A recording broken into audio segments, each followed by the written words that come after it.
Hey guys, I'm just so happy what you are all here, and I'm so thankful what you agreed to be our jurors. It's an honor for our Red Rock Pastel Society to have three of you agree to do this enormous amount of work what you've done. So thank you for doing this for us. And you guys do not need introduction, but I still go around. So we have Jimmy Wright here. He is president of PSA, wonderful pastel artist. He is a member of various boards, and his input in artwork, like, I don't know the words to describe it, at least in English, okay? So thank you, Jimmy, for being with us. We have Olga Abramova, a wonderful artist. I'm happy to call her my teacher also. She's a friend and president of Pastel Society of Russia. And recently, US members can know her. She got a gold on IAPS 34, and she got an honor to be a judge on IAPS 35. And we have Bethany Fields, IAPS Master Circle. She got elected there on the recent IAPS conference. Wonderful PSA member, wonderful pastel artist, and pastel educator. So you guys all done a lot for pastel, and thank you for giving back to pastel artists in your jury duty. And it's it's me, Dasha Jamison, with Red Rock Pastel Society of Nevada.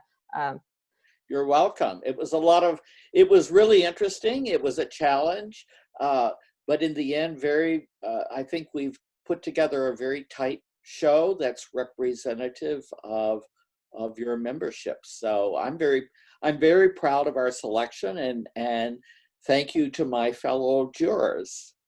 Yes, thank you so much, Dasha, for asking me to do this. And of course, I feel honored and humbled to be in the company with Jimmy and Olga, such amazing artists themselves. It was such an honor to look through the submissions, make selections, and just coordinate this juried show for your society. Thank you, Dasha. I'd like to say you a big thank you for this introduction and for possibility to see so many beautiful artworks in your exhibition now, and I hope it will be amazing and thrilling, because there are a lot of very interesting paintings inside, and very professional artists inside this exhibition. Mm-hmm. Yes, a few words about our show. So this is juried membership show. What it means to participate, you need to be a member. So one of the rules of this show and guidance, I guess, was what each member will have one work included, but also you were not limited on amount of the paintings you can select from the artist, and members can submit up to 5 paintings. So can you please tell about your selection? So for the people who got more than one paintings, like how was it for you to select who gets 5 and who gets just 1? I think in any group show, well, first of all, every juror, all 3 of us, we have our own bias about what we consider to be excellent, or what we consider to be stimulating or intellectually and visually interesting. So there was a variety in the choices, especially if a member submitted 5 pieces. And I think it's important that every member understand how important it is. If you have the opportunity to submit more than 1 painting to an exhibition, you should submit the maximum amount, because even if it's a single juror or it's a group of jurors, in this case 3 jurors, it's an outside point of view that's very objective in looking at your work, and the juror's selection more often than not might be very different from the piece that you would select as being your best work. I totally agree with what Jimmy had to say. And another thing is whenever you submit more than one, we as jurors get to know the personality of the artist a little bit more than just seeing the one example. And it helps us understand the trajectory of the show as a whole to enter more than one. But it was there were lots of very strong entries, and I appreciated looking at all of them. Jimmy Wright, hello, big hi to you, and a big hello to Bethany, because I forget to say hi to you both, and I'm so happy to see both of you here. It's for me very impressive and exciting to be with you in one team. Yeah. Well, you and I sat together at the table at the Eye. Yes, I remember. And so this is sort of like, oh, we're back at the table again. Yes, Okay, yes. we have two new people with us, so this is a lot of fun. Yes, it is fun. Hey, Bethany, please write down somewhere. Next steps, we got to sit with them at a cool kids table. Like, make a note somewhere. I will. Thank you. I agree with Jimmy and Bethany. Of course, it's a good opportunity for good artists to have more than one in this beautiful show, because it's more important to see his artworks, not just only one. It's very important to see to see his paintings from different positions, and a lot of work, for example, 4 or 5, can allow you to see more deeper on this art. Thank you. I want to add one more idea to this, to the opportunity of looking at more than one submission from an organizer or a curator's point of view. One is looking for visual variety in addition to excellence. So one thing that happens in our world of pastel, especially if many people are more oriented toward paintings that are realistic, we paint in terms of motif. Motif, in a sense, being the subject matter of the painting. And along with motif and subject, we paint in very conventional ways. So the beginning student will, and even some that are experienced, will in a sense repeat visual ideas that are very common within the pastel world and very common in art history. So let me take a minute. We didn't have anyone in our selection. I don't recall a single painting that, and I'm going to use this as an example, the swimmer in water painting. This is a familiar motif in almost every pastel exhibition. And so it's many artists taking photographs in their swimming pools or at the lake or in the ocean. And it's all about, you're seduced by the reflections, you're seduced by the challenge of the figure being both realistic but distorted in the water. You're seduced by the sense that it's an action painting. And so suddenly you have to choose, let's say, between 4 paintings of figures splashing in water. So if I'm curating a large exhibition like the Pastel Society of America show, which will have where we will hang up to 180 paintings, I have to make a very serious and difficult decision of which of those 4 swimming paintings is the best. Or which is, maybe they're all equally technically excellent, So then I have to look at them, and my fellow jurors have to look at them and decide which one visually is the most interesting. So in a sense, you might find your swimming pool painting rejected. And you'll look at other work in the exhibition and think, but my painting's better. But in fact, you were competing in a category, the category being a motif, where you had more challenging competition.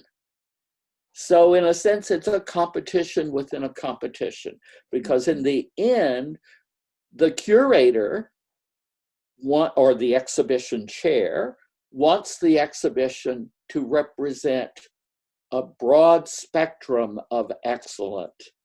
After all, this is not the Red Rock Pastel Society of animal painting. Exactly. It's not the Society of Portrait Painting. It's not the Realist Society. It has to represent all of its memberships, and you look for and you encourage each one of those member artists to develop a very unique point of view that's original to them. Thank you, Jimmy. You cannot say better. I said I feel like I should be taking notes and learning from Professor Jimmy. I know. I believe every member can learn a lot from this juror discussion. So that's why important to do those. It's a feedback. So thank you so much again for doing that. And on that note, let me say something about exhibition. There are a lot of members who did not submit work for various reasons, not because they didn't have good quality work to submit, just because situation right now doesn't allow them to produce art, to submit art, or to pay for the entry. So that's a sad point, because a lot of members, especially my native Las Vegas members, could not submit work, or because they're too busy with other commitments to taking care of their family members whom they have to protect right now in a ways what we couldn't even think of when we planned online show. So I'm happy what it's even happening. So, and I'll stop talking now and let smart people talk. As an artist, I value individual voices. And so when we were during this exhibition, one of the questions I ask when I look at a landscape painting is, have I seen this painting before? And I don't mean literally this exact copy of this painting. I mean this composition, this idea. Have I seen it on a calendar? Have I seen Monet approach this motif? You know, so I'm looking for an individuality that maybe is unique to an American point of view. So you're in Moscow, and Russia has many amazing museums. So I imagine you've seen lots of great, you know, and I think of Russia as being European. When I think of the 16th, 17th, 18th century, I think of Russia being looking to French art as an influence. So I think of our similarities. So it's very interesting to know what your art education background is. Because we saw a lot of museum collection, and we have Tretikovsky Gallery in Moscow. It's one of the famous one. When I was a student, I saw on artworks of Degas, Toulouse-Lautrec a lot, because we had in Pushkinsky Museum good examples of their artworks also. And it wasn't only about Russian traditional style, but of course we have Levitan, we have Vrubil, my favorite one, with a big portrait made it by Pastel. It's 2 meter, 3 meter per big. And So it's over 6 feet pastel painting by Vrubel. yeah, Oh, on canvas, it's amazing. And we have very good graphic traditional school. And I know a little insight. I think Olga wouldn't mind if I share that. She's also from the family of a professional artist. Your dad was professional artist, so you have more than just an art school and art university, actually 2 art universities education. You have genetics. Yes, my father. To be an artist. Yeah. Yeah, I saw how he worked, and he worked with a lot of portraits and landscape for his soul, but portraits for order. Fascinating.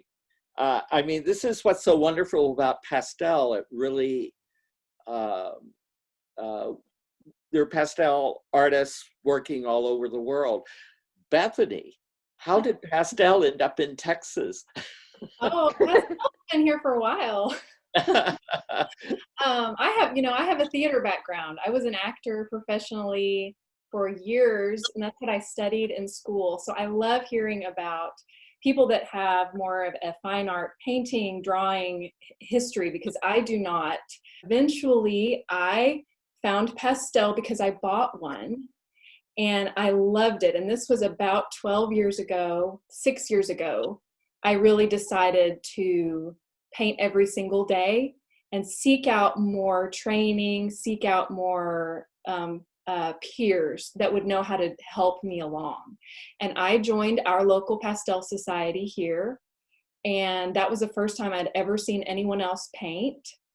And they had, it was a slowly emerging, there was a local exhibition. And so we hung our art. It was my first time ever.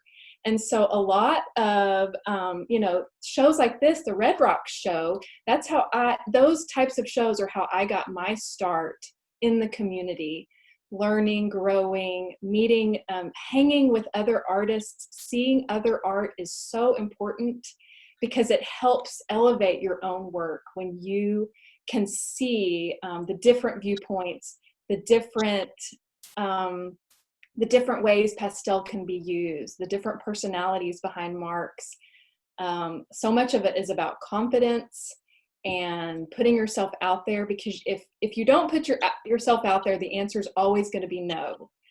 But it's always putting yourself out there and just letting yourself being confident with, even despite the no or the decline, that there's going to be another show and there's going to be another exhibit. So just keep trying. That's great advice.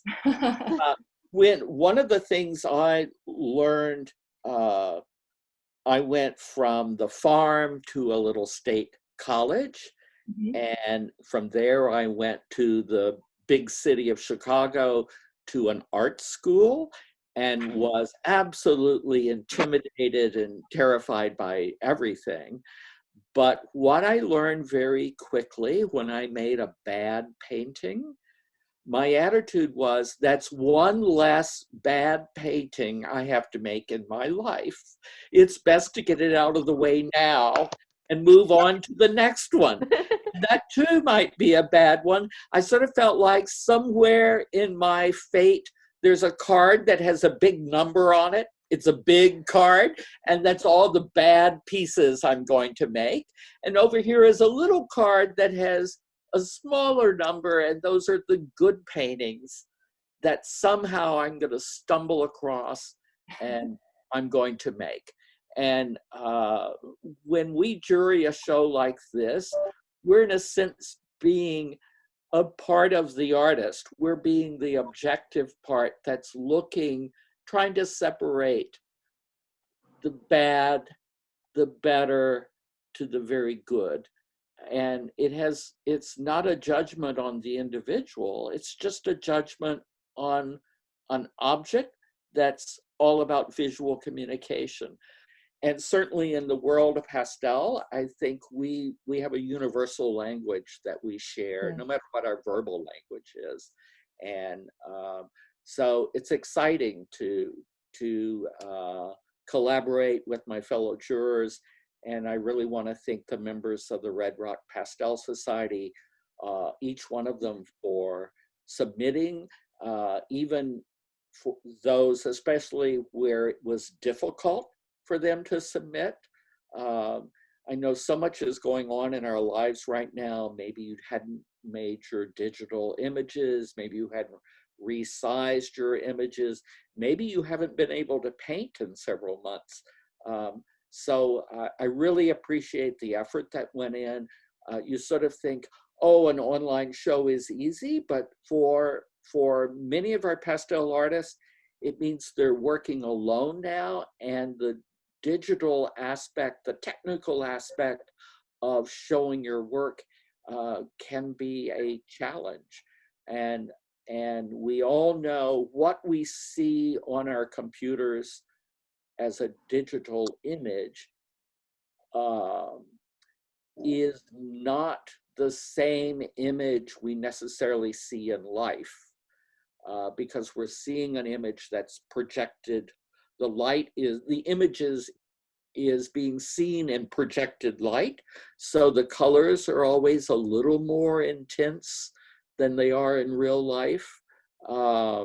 So we're missing the experience of being one-on-one with the original work of art, but the bigger experience is that we get a very good idea of what each painting looks like.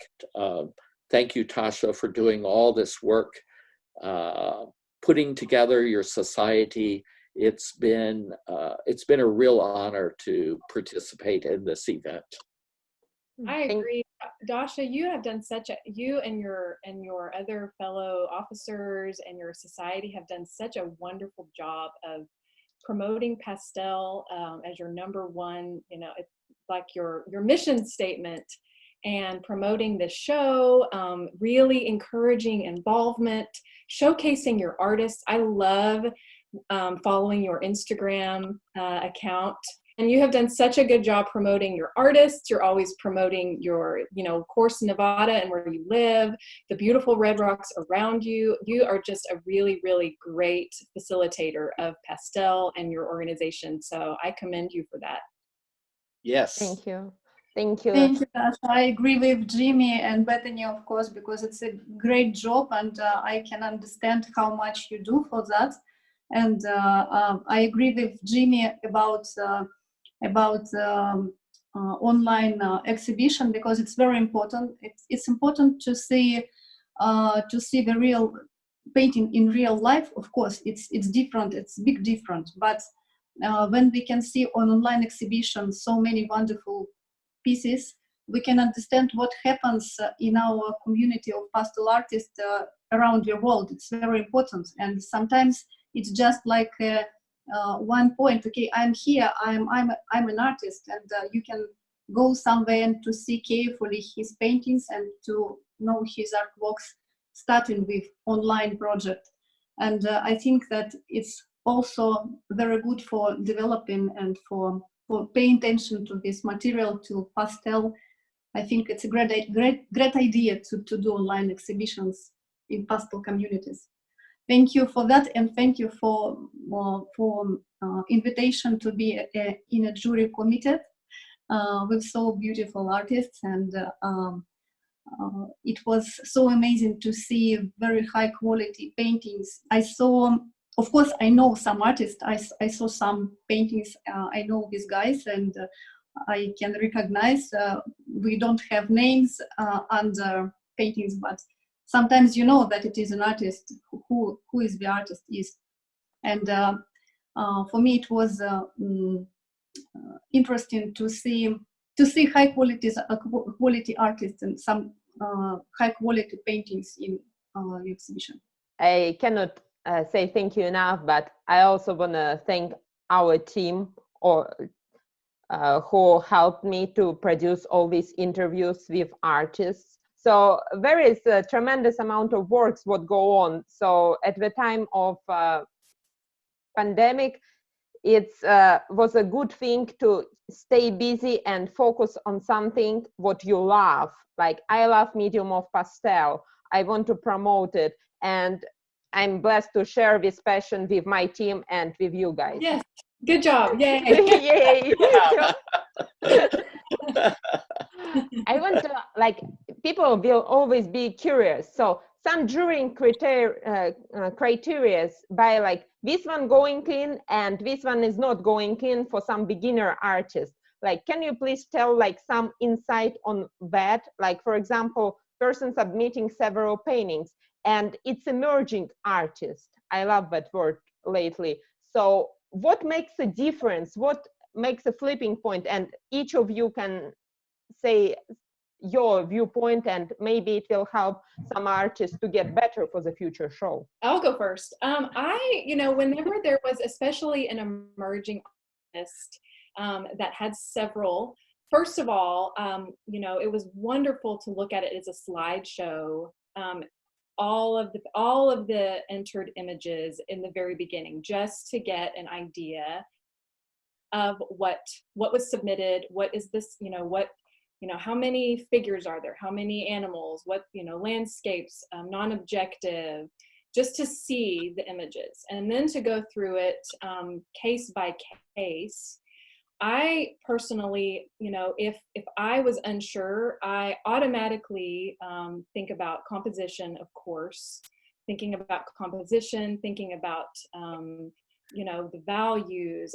I'm looking at more of the rules, I guess, quote unquote, of art amongst those emerging. And also there's a confidence that I like to see in any type of mark making. Confident mark making means to me that artist knew where they were going when they were creating the piece, and it wasn't an accidental success for them. So that's really kind of what I based my decisions on, is which pieces were more confident within those emerging works, and that helped me whittle down a little bit. Thank you. That's great insight. I mean, it does really comes to those points if you have to select. Okay, I can say about what I am looking for. Then I look through the paintings, and for me, of course, very important what artists do with composition. Of course, with value. Of course, with color management and maybe technical skill. It's so important also. But if we say about pastel, because pastel is a specific technique, and it's good to see that artists do with this material the best. And of course, the main thing is a recognizable artistic style. When they see something very special, it may be a composition, it may be a combination between composition, value, color, and so on. And you can see that artists can find something new, something unusual, what you didn't see before. And it is very important for me to see that, because I think for every artist it's so important to have a good education, professional education. I don't mean institute, I mean that an education, go to the museum to see a lot of art. It's important to understand what has already done before. If you know that, you can create your personal style and something new based on this knowledge, and it is very important. And it's not enough just only to paint some subject very good. It's not enough for good quality painting. It should be something more inside, maybe feeling, maybe deep composition, maybe very specific mark making, as Bethany said. It is something unique, and that is I look at. It is important. That was very eloquent. Thank you.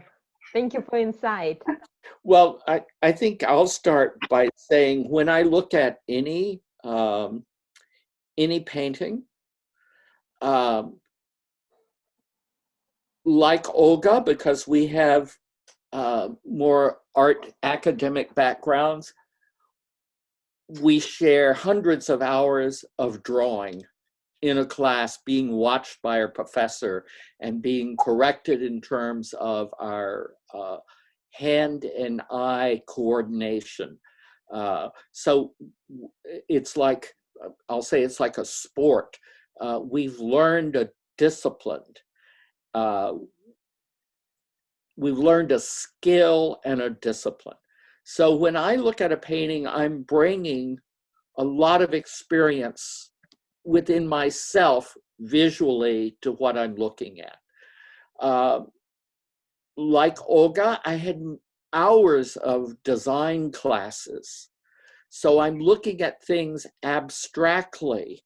I'm not looking at them in terms of just realism. I'm looking at how the painting is put together on a flat surface.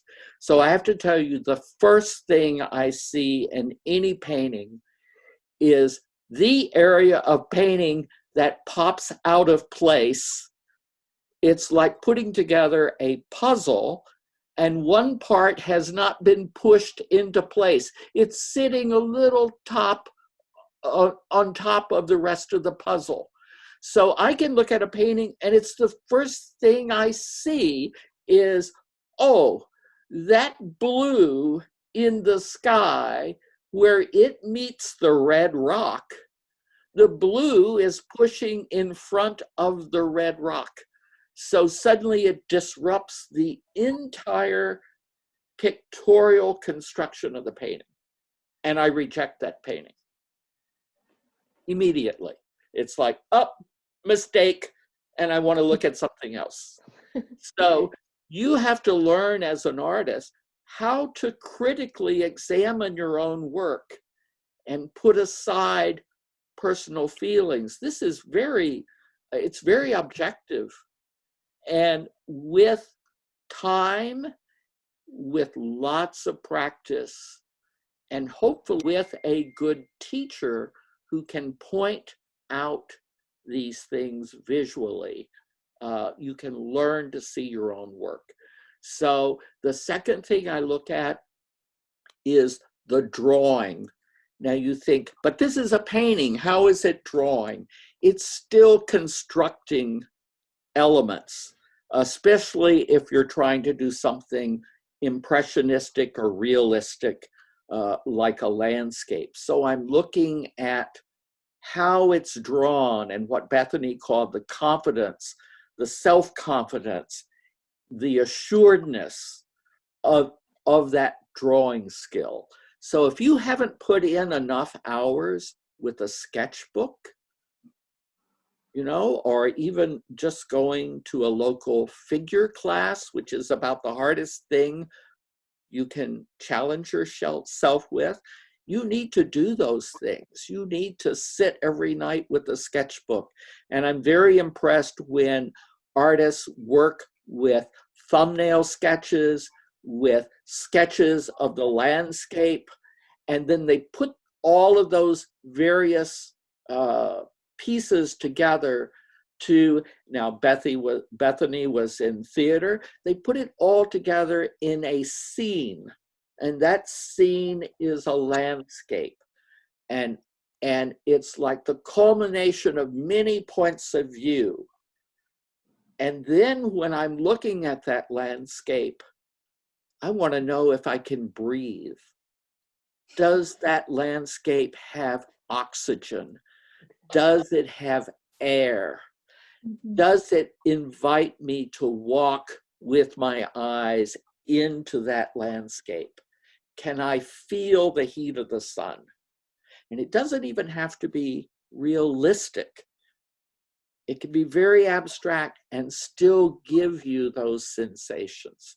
So looking at a painting calls upon many, many complex responses. And the more you educate yourself by studying with teachers that you respect, that have a point of view, and just remember, it's just that person's point of view. Once you've learned how to do it, you want to start figuring out how you can make it your own, how you can make it an individual statement. So it's an exciting adventure, and it never ends. I just speechless. Thank you, Jimmy, so much. Now, when we done with the jurying part, we selected 125 images from 83 artists out of 286. So this is makes still great show and great body of works what we will be able to see. And it's going to the judging process. So Richard McKinley will select best in show, first, second, third, and honorable mentions, as it was in the prospectus. So we have little surprise for you.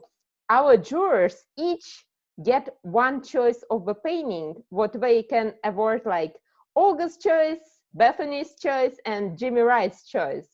So, and this is going to be revealed already after Richard's selections. And it's extra awards and extra pressure. So like we didn't work hard enough, so we put them to do more work for us. It's what we do at Red Rock. Everybody is working, and we're gonna take our sketchbooks, our pastels, and be better. So our next show will be even more impressive. Yes. Congratulations. Yes, congratulations. Yes, all of you are amazing. I admire each and every one of you. See you all soon, talk to you sooner, and I hope see you in person soon too. Oh, And everyone stay safe and healthy. Yes, please stay safe and healthy. And remember, wash your hands and wear your mask. yeah.